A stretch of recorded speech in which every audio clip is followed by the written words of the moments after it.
Você produz muito lixo aí na sua casa? Separa tudo certinho? O plástico, o papelão, o que é reciclável, do que não é? Você sabia que todos os anos no Brasil nós produzimos 76 milhões de toneladas de lixo? É muita coisa. E desse total, apenas 3% é reciclado. 30% poderia ser reciclado, mas apenas 3% tem uma outra destinação. Para conversar com a gente sobre tudo isso e também sobre um livro recém-lançado, está aqui nesta noite de sexta-feira o Reinaldo Canto, ele que é jornalista. Tudo bem, Reinaldo? Tudo bem, boa noite, Monielle, a todos que nos assistem. Boa noite. Nós vamos falar sobre educação ambiental e também sobre o seu livro. Já está aqui, Um Dia no Dia da Ana Luísa, uma aventura ambiental. É isso mesmo? É isso mesmo. Conta pra gente quando que ele foi lançado? Ele foi lançado agora, já no mês de junho, na Casa das Rosas. Foi um lançamento bastante interessante.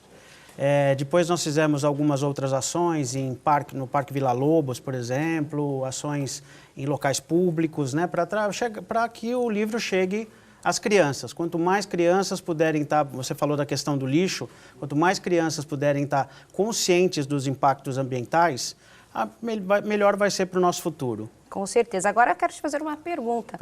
Um dia no dia da Ana Luísa. Quem que é a Ana Luísa? Minha filha de 9 anos. Tá certo que eu gostei da brincadeira, vou fazer outros livros infantis, sim, que nem sempre terão ela como personagem. Mas esse foi o primeiro, e até pela relação que a gente tem de conversar sobre as coisas. E uma situação muito interessante que eu percebi, que eu trabalho há bastante tempo com essa área de sustentabilidade, dando aula, escrevendo artigos, que eu escrevo para a Carta Capital, dando palestra, consultorias. Mas uma coisa muito interessante que tem acontecido é que as crianças levam para casa, né, lições que são ligadas à sustentabilidade. Porque elas começam a conversar na escola, recebem determinados ensinamentos e depois elas levam para casa, por exemplo, a questão da água, do lixo, da reciclagem, como você havia falado, e eu achei muito interessante. E um outro aspecto que eu acho que é bom ser colocado, porque quando a gente faz um livro como esse, a ideia não é que a gente jogue a responsabilidade para a criança. Olha, sim, você tem que resolver todos os nossos problemas, né? Não. Quem tem que resolver são as gerações que estão no comando e trazer um mundo melhor para que essas crianças possam crescer num mundo que ainda seja razoavelmente sustentável. E uma questão importante é que a gente fale com essas crianças de maneira, como eu tentei fazer isso no livro, de maneira lúdica, bem-humorada e de maneira leve também, para que ela consiga fazer essas mudanças necessárias na vida de todos, mas que seja de uma maneira suave, que elas façam aquilo quase brincando. Que não há necessidade de nós termos grandes impactos ambientais. Às vezes, as nossas gerações elas estão acostumadas demais ao desperdício, simplesmente. Isso é verdade. Então, tanta coisa que a gente pode fazer e o livro tenta passar essa ideia de assim, olha, você não precisa fazer determinadas coisas para ser mais feliz. Se você tomar determinados cuidados, isso vai ser bom para você e para todo mundo. Mas você acha que é mais fácil ou mais difícil conversar sobre este tema com as crianças? Mais fácil. Mais fácil por quê? Porque nós Os adultos são cabeça dura?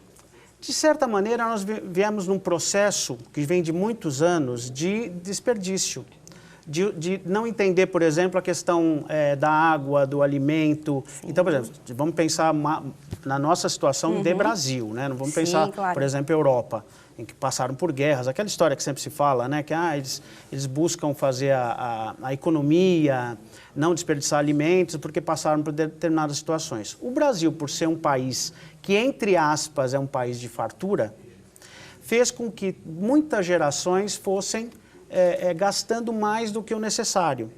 Então, quando você tinha um país pouco populoso, né, em que você tinha poucas pessoas morando até em cidades, você tinha uma outra situação. Você tinha até um grande desperdício, mas que o impacto para o futuro ele era relativo. Sim. A partir do momento que você tem um monte de gente morando em cidades, um aumento enorme de população, e ainda falando que nós temos muita fartura, claramente a gente vê que não é real. Quando se fala, por exemplo, da questão da água, a questão da água foi uma coisa muito impactante nesses últimos anos, principalmente para os moradores do Sudeste e ainda mais em São Paulo.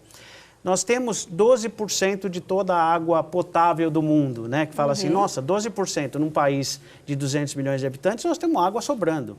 Só que essa água está no norte do país. E como faz para trazer essa água para cá, né? Exatamente. Nós temos uma quantidade boa de água no Sudeste também. Só que não é suficiente se você quiser manter níveis de desperdício crescentes, manter a mesma coisa que se mantinha nos anos 40, 50, manter o mesmo nível de desperdício que se tem hoje. A gente tem nossos rios poluídos, a gente tem um uso indiscriminado da água, por exemplo, varrer calçada, essa coisa que no passado se fazia, agora parece que por causa da crise da água está se tentando mudar um pouco isso. Então são outros aspectos que a gente pode também falar que são vinculados a esse uso excessivo. E aí, como você perguntou, por que é mais fácil trabalhar com a criança? Porque ela não está tão contaminada por isso tudo que vem do passado. Os apelos da publicidade, fala assim, não, você tem que comprar, comprar, comprar. E às vezes você compra muito mais do que você precisa. Sim. E tudo isso vai causando impactos ambientais terríveis. Então, a gente ter um pouquinho mais de controle nessas coisas é fundamental. Falando dessa questão da água, inclusive tem uma pergunta que o pessoal mandou para a gente pelo site. Mauro Lombardi, ele é de Tefé, no Amazonas. Ele diz, a falta d'água foi um tema muito debatido. Colocaram a culpa na chuva e na população. Você concorda com isso? Eu acho que, na verdade, é assim. Todos esses fatores, eles fazem parte, né? Nós tivemos a questão das mudanças climáticas e do chamado fenômenos climáticos extremos, que fez com que nós tivéssemos uma seca muito mais prolongada nesses últimos anos. Sem dúvida, isso aconteceu. A população, de certa maneira, como eu havia falado, ela também usa mais água do que o necessário.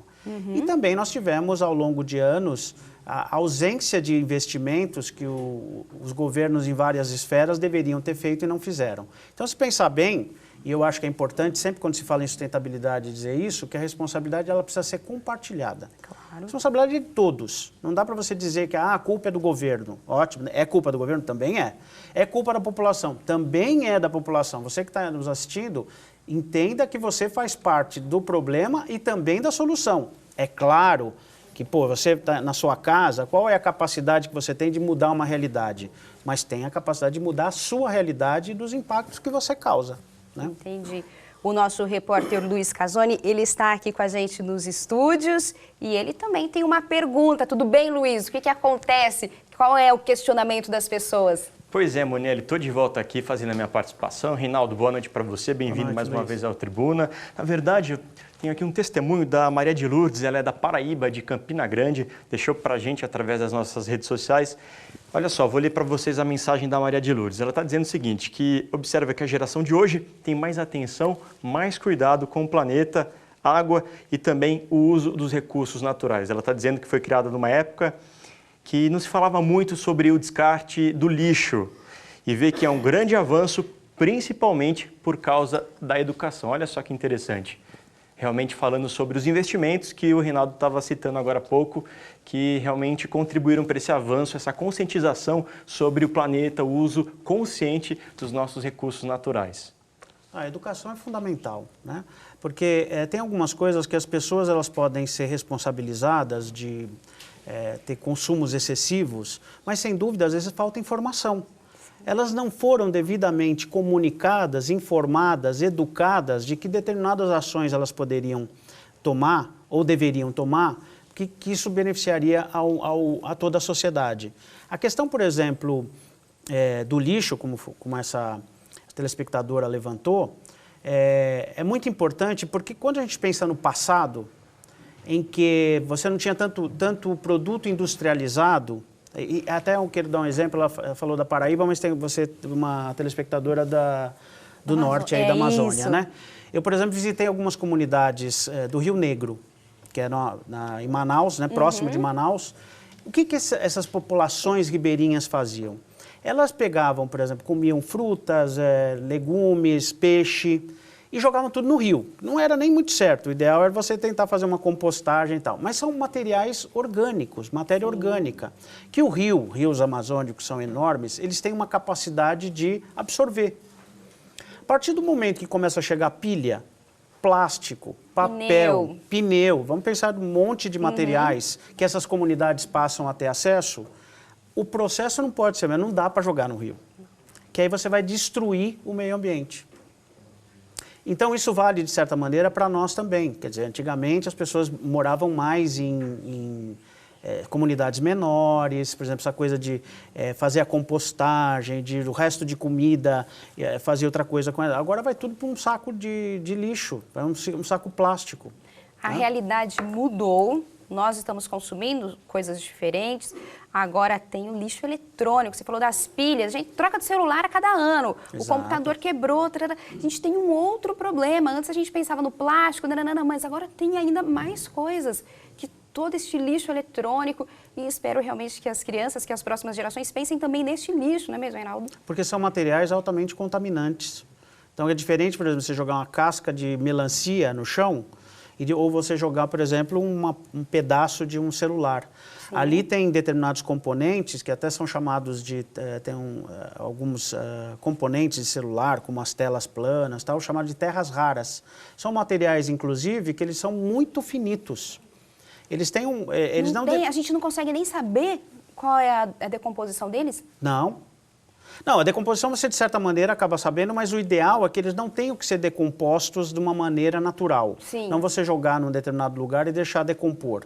O ideal é que esse material, que ele tem toda a condição de voltar para um ciclo produtivo. Então, ao invés desse material ele ser, entre aspas, jogado fora, porque não existe, telespectador, jogar fora, você só joga dentro porque você está jogando dentro do planeta. Muito bom. Então, aquilo vai ou volta de alguma maneira para você também, né? Se for uma contaminação. O ideal é que todos esses materiais, eles voltem para a cadeia produtiva.